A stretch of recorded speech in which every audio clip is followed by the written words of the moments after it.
लिए कुछ important math के सूत्र हैं जो आज हम बताने जा रहे हैं।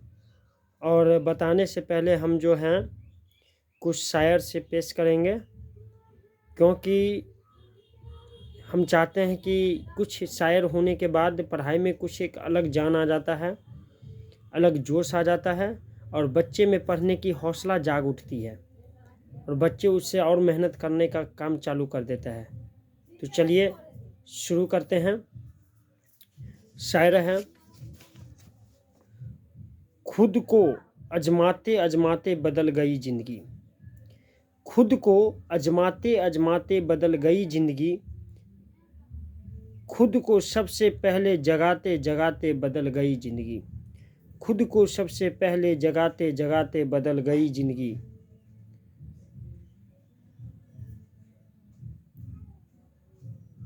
खुद को जगाते जगाते बदल गई ज़िंदगी।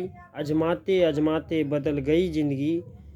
जुनून की आग जलाते जलाते बदल गई ज़िंदगी। जुनून की आग जलाते जलाते बदल गई ज़िंदगी। लोग कहते थे क्यों समय को बर्बाद कर रहा है। लोग कहते थे क्यों समय को बर्बाद कर रहा है। मैंने कहा देख पसीना बहाते बहाते बदल गई ज़िंदगी। देख पसीना बहाते बहाते बदल गई ज़िंदगी। तो भाइयों, इस शायरी पर एक और शायर कहना चाहूँगा, उससे खून खौला देगा। पूछो इस चांद से कैसे सिकते थे हम। पूछो इस चांद से कैसे सिसकते थे हम। उस तन्हाई रातों में पढ़ाइयों से लिपट कर रोते थे हम। तूने तो देखा नहीं छोड़ने के बाद दिल का हर एक राज, गुरु से कहते थे हम। तूने तो देखा नहीं बस दिल के हर एक राज, गुरु से कहते थे हम। गुरु से कहते थे हम। इसी पर एक शब्द है, लाइफ मोटिवेशन के रूप में कहेंगे कि गुरु गोविंद दोनों खरे काको लागू पाओ। बलहारी गुरु आपने दिशा दियो देखाओ। गुरु ही ब्रह्मा है, गुरु ही विष्णु है, गुरु ही महेश्वर, साक्षात पर ब्रह्म श्री गुरुए तस्वे नमः। अर्थात इस तरफ गुरु ठार है, उस तरफ भगवान ठार है। सबसे पहले आप पाँव किसको लागेगा? क्योंकि गुरु को, क्योंकि गुरु ही ने बताया है भगवान तक पहुंचने की रास्ता। तो चलिए आज हम बताते हैं मैथ में सूत्रमाला तक पहुंचने की रास्ता। यहीं पे शुरू करते हैं। वृत्त का क्षेत्रफल पाई आर स्क्वायर। वृत्त का परिमाप 2 पाई आर। त्रिज्या खंड का क्षेत्रफल पाई आर स्क्वायर थीटा बट्टा 360 डिग्री। चाप की लंबाई पाई आर एल बट्टा 1800। लघु वृत्त खंड का क्षेत्रफल बराबर 1/2 r into pi theta by 18,000 यानी 1800 माइनस साइन थीटा। अर्धवृत्त का क्षेत्रफल 1/2 पाई आर स्क्वायर। अर्धवृत्त का परिमाप इंटू पाई प्लस 2 आर।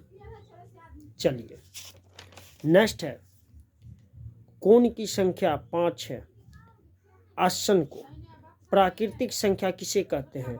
गिनती की सभी संख्या को प्राकृतिक संख्या कहते हैं। इसे n से सूचित किया जाता है, जैसे 1 2 3 4 5 6 7 8 9 10 जितना तक आप पढ़िए सब प्राकृतिक संख्या है। पूर्ण संख्या किसे कहते हैं? वैसा प्राकृतिक संख्या जो शून्य 0 से शुरू होता है उसे हम पूर्ण संख्या कहते हैं, जैसे 0 1 2 3 4। नेक्स्ट है पूर्ण संख्या है -3 -2 -1 फिर 0 1 2 3 आदि। अब है पूर्णांक संख्या किसे कहते हैं?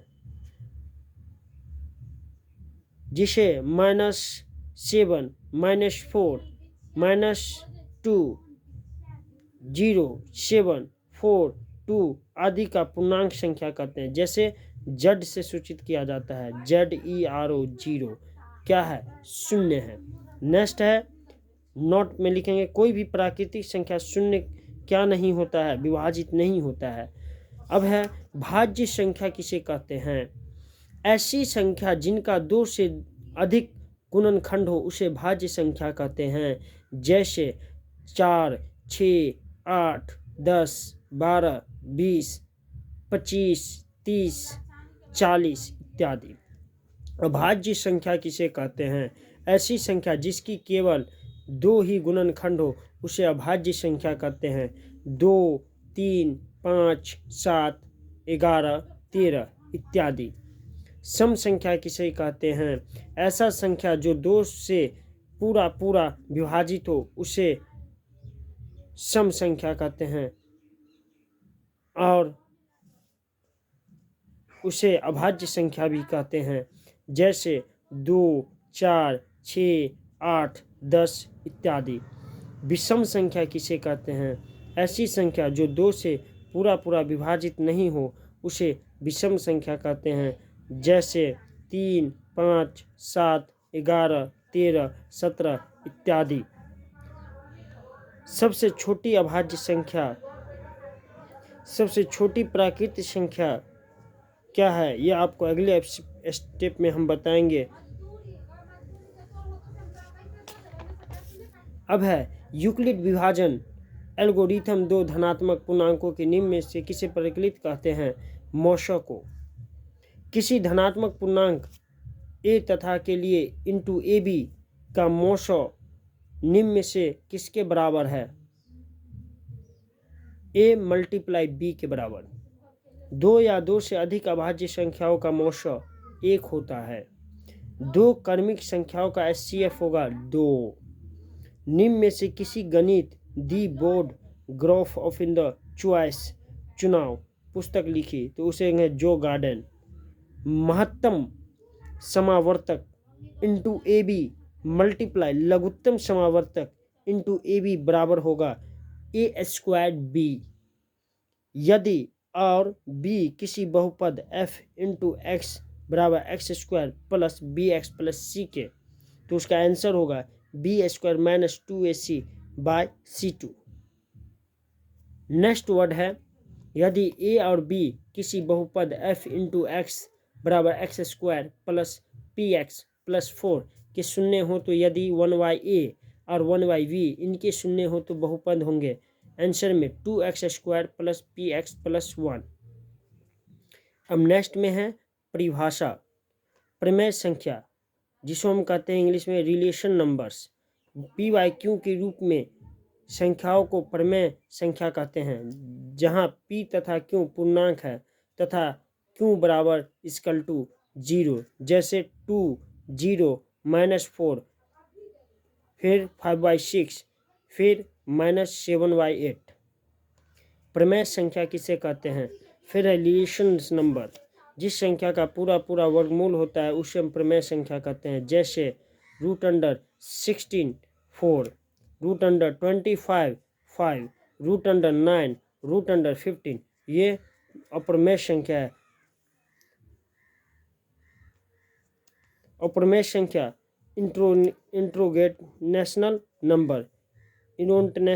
जिस संख्या का पूरा पूरा वर्गमूल प्राप्त नहीं होता उसे अप्रमेय संख्या कहते हैं। जैसे √15, √16/7, √3।